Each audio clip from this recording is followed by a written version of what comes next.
आज ध्वनि माध्यम से यह महाग्रंथ आपके साथ बातें करेगा। फलप्रद प्रतिबोध एवं सत्संग का पावन वायुमंडल रचेगा।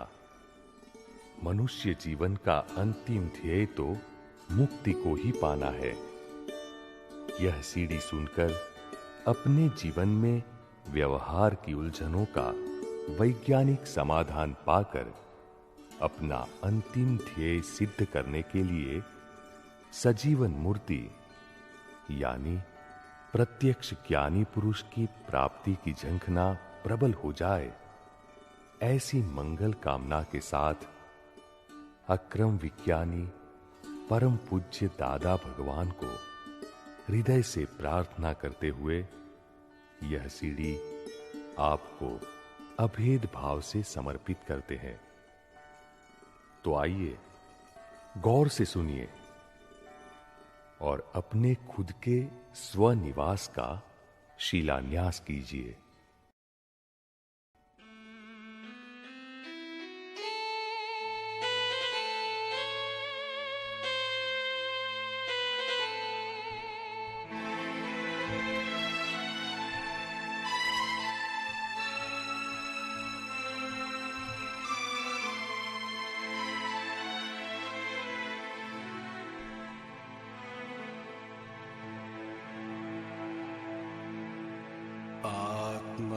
स्वरूपे जे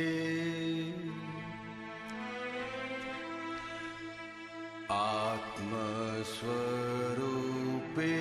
जे स्पंदवया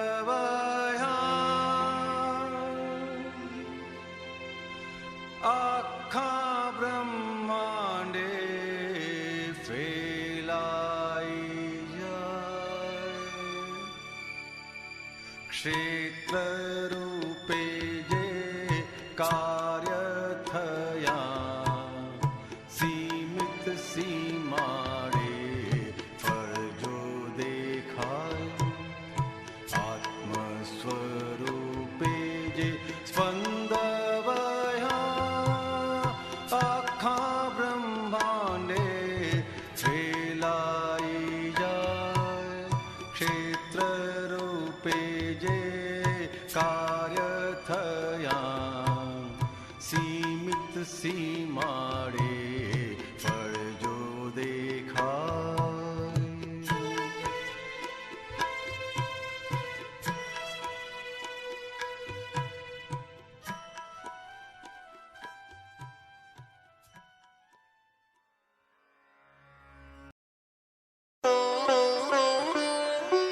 चैप्टर 5। हमारी गलतियां हमें दिखने लगे, फिर किसी गुरु की आवश्यकता नहीं है।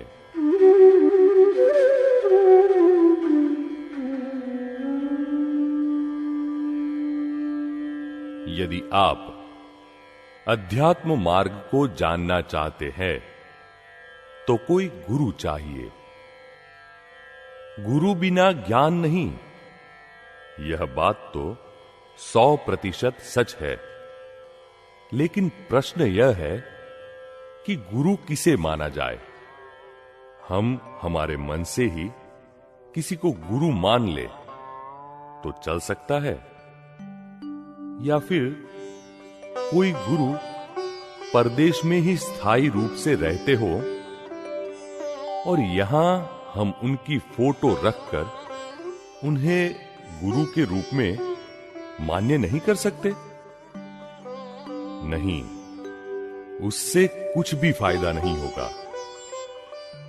गुरु तो वे ही काम के हैं जो हमें रास्ता दिखाए, जबकि फोटो रास्ता नहीं दिखा सकती। अतः ऐसे गुरु किस काम के? हम बीमार हो गए हों और डॉक्टर की फोटो सामने रखकर उनका ध्यान करते रहने से क्या हम रोग से मुक्त हो सकते हैं? गुरु तो प्रत्यक्ष होने चाहिए, जो हमें यह बताए कि हमारी कहां गलती हो रही है। कहने का तात्पर्य यह है कि सिर्फ मन से ही किसी को गुरु नहीं माना जा सकता। यह तो ऐसी बात हुई कि कोई लड़का किसी लड़की को देखे और मन से ही उसे अपनी पत्नी मान ले और फिर शादी न रचाए तो चलेगा? गुरु तो जीवित प्रत्यक्ष होने चाहिए, तब ही वे हमें हमारी गलतियां बता सकते हैं, हमारी गलतियों पर हमें डांट सकते हैं और हमें दोष से मुक्त भी करवा सकते हैं। वैसे चित्रपट तो ये सब है ही ना, जहां बैठने से हमारे दिल को ठंडक पहुंचे, देखते ही जो हमारी आंखों में बस जाए, जो हमारी आंखों में सभी तरह से फिट हो जाए, जिनके वाणी एवं वर्तन पर हमें श्रद्धा बैठे, उन्हें गुरु मानना चाहिए। यदि कोई गुरु हमारे दिल में बस जाए ऐसे है और उनकी कही हुई बातें हमें अच्छी लगने लगती है, तो हम उनके आश्रित हो जाते हैं। फिर हमें किसी भी प्रकार का दुख नहीं रहता। जो गुरु प्रेम से बर्ताव करे, हमारे हित का ही सोचे, वे ही सच्चे गुरु। जिन्हें देखते ही हमारी समग्र देह व मस्तक बिना कुछ सोचे ही झुक जाए, वे ही सच्चे गुरु। हमें सही गुरु मिले हैं या नहीं, इसका प्रमाण क्या है? यदि घर में बीवी के साथ मतभेद कम होते जाए या निर्मूल हो जाए, तो समझना चाहिए कि हमें सही गुरु मिले हैं। गुरु मिलने के बाद भी यदि पहले की भांति ही रोज बरोज झगड़े होते रहे, हमारे में कोई बड़ा परिवर्तन न आए, तो गुरु का मिलना भी किस काम का? हमारे घर में से क्लेश व कलह निर्मूल हो, दूर हो, तो समझिए कि हमें सही गुरु मिले हैं। यदि गुरु पर श्रद्धा बिठानी पड़े, तो इसे तो गुनाह ही समझिए। गुरु पर श्रद्धा तो अपने आप आ जानी चाहिए। गुरु के चारित्र के आधार पर श्रद्धा तो सहज ही आ जाती है। जहां वाणी, वर्तन और विनय मनोहर हो, वहां श्रद्धा बिठानी ही नहीं पड़ती, श्रद्धा आ ही जाती है। गुरु तो उन्हें कहा जाए कि वे जैसे वचन कहें, वैसे परिणाम हमारे अंदर अपने आप खड़े हो जाए, ऐसा उनका वचन बल होता है। यानी जैसा वे बोले, वैसा सामने वाले का हो जाए। गुरु अपने शिष्य से कुछ करने को नहीं कहते। गुरु में तो अपार शक्ति होती है, वे स्वयं ही सब कुछ कर देते हैं। गुरु को तो कहना चाहिए, तुझ में भले ही समझ न हो या कम हो, पर मैं हूं ना, तुम्हें घबराने की कोई जरूरत नहीं है। गुरु कषाय रहित होते हैं। उनमें क्रोध, मान, माया, लोभ आदि नहीं होते। जिन गुरु के यहां स्त्री संबंधी और लक्ष्मी संबंधी व्यवहार न हो, वहां हमारा काम हो सकता है, कल्याण हो सकता है। व्यवहार के गुरु हमें सांसारिक धर्म सिखाते हैं। क्या करना चाहिए, क्या नहीं करना चाहिए, ऐसी शुभाशुभ की बातें हमें समझाते हैं। अतः उन गुरु को तो मान्य करना ही है, मगर संसार तो खड़ा ही रहेगा। इसलिए यदि हमें मोक्ष जाना है, तो उसके लिए ज्ञानी पुरुष का होना आवश्यक है। संसार का ज्ञान भी गुरु के बिना नहीं होता, और मोक्ष मार्ग का ज्ञान भी गुरु के बिना नहीं होता।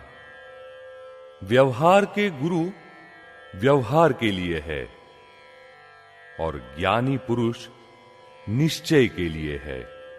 व्यवहार रिलेटिव है, सापेक्ष है, और निश्चय रियल है, निरपेक्ष है। हमारी गलतियां हमें दिखने लगे, फिर किसी गुरु की आवश्यकता नहीं है। जब तक अभेद के दर्शन न हो, तब तक गुरु की आवश्यकता रहती है। अमूर्त आत्मा के दर्शन हो जाए, फिर गुरु की आवश्यकता नहीं रहती।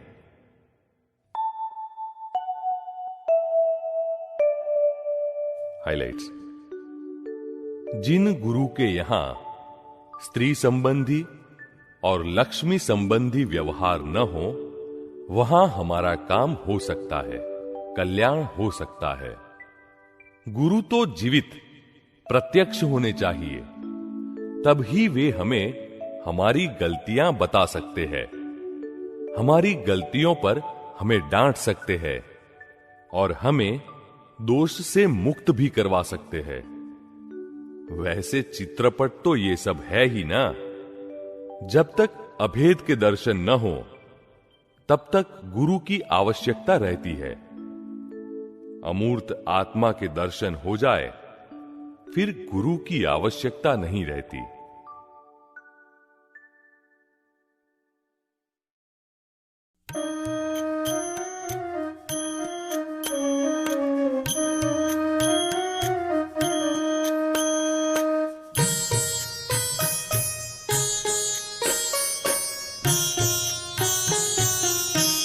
जेना वाणी वर्तन ने विनय छे, मनोहर प्रेमात्मा। जेना वाणी वर्तन ने विनय छे, मनोहर प्रेमात्मा। जेना कर्म प्रत्येक अभेदते, मूर्त छे दिव्यात्मा। जेनो अगुरु लघु ज स्वभावते, मूळ असीमात्मा। जेनो सूक्ष्मतम सरस्वती स्पर्शते, मौन आसंज्ञात्मा। जेनी मात्र अवस्था निर्द्वन्द्वते, केवल प्रगटात्मा। जेनी देहातीत दशाजते, दादानो व्यक्तात्मा। जेनो व्यक्त प्रगट दिवोते, केवल शुद्धात्मा। जेनो निरावरणो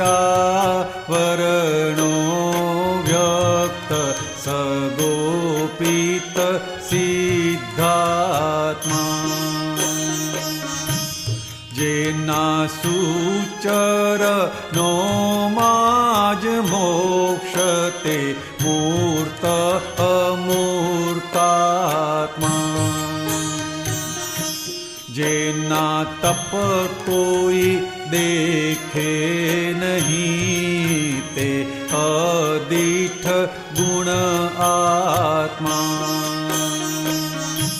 जेनी मात्र क्रिया अंतर्मुखते, ब्रह्मनिष्ठ मोक्षात्मा। जेनी सामायिकति मोक्षते, તે અક્રમ આજ્ઞાનાત્મા જેને વર્તે છે કેવળ જ્ઞાન આદાતા તે પરમાત્મા જેને વર્તે છે કેવળ દર્શન દાદા તે સહજાત્મા જેને વર્તે છે કેવળ ચારિત્ર દાદા સ્વધર્માત્મા જેના માત્ર સમય પલતપતે રત્નત્રય પૂર્ણાત્મા